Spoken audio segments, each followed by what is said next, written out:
the Lord, everyone. Today is April 5, 2025. As I share my Biblical journal for today. For today, we are talking about faith. So faith is not based on how your environment looks at the moment. Faith is understanding. You don't have all the answers, but you believe God does. That's what really faith is. People ask you all the time how you're gonna get there. And you will reply, I don't know, God. Some would ask, how's that going to work out? Well, simply the same answer. I don't know, God. But still, you have that look on your face of confidence because you know that God is in control. That's why in the Bible, it says in Proverbs chapter 19, verse 21, for the Bible said, many are the plans in the person's heart, but it is the Lord's purpose that prevails. Amen.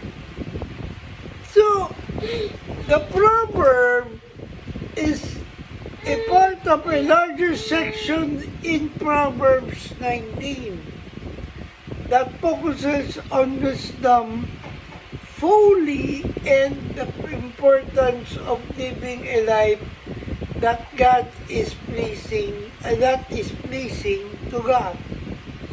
So the implications are to encourage us to trust in God's wisdom and timing, even when things don't go as we expect. We can have faith that God is working for our good, and seeking God's guidance and our planning.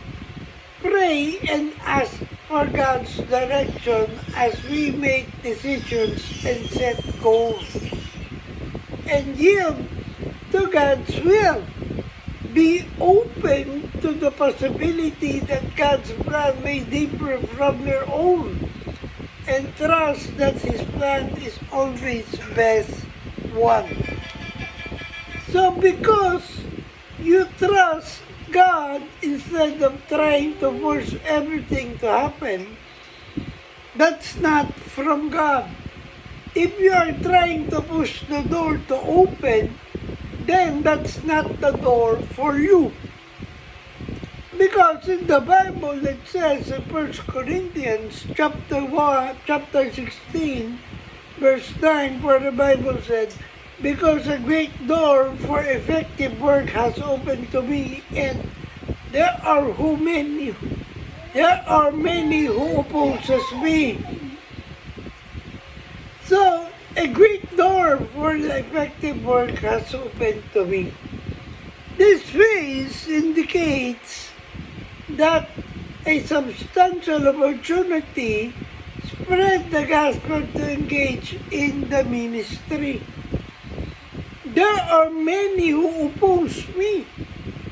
This acknowledges the challenges and opposition that Paul and the Christian message face, highlighting the need, perseverance, and faith. Because at the right time, God will open the right door for you.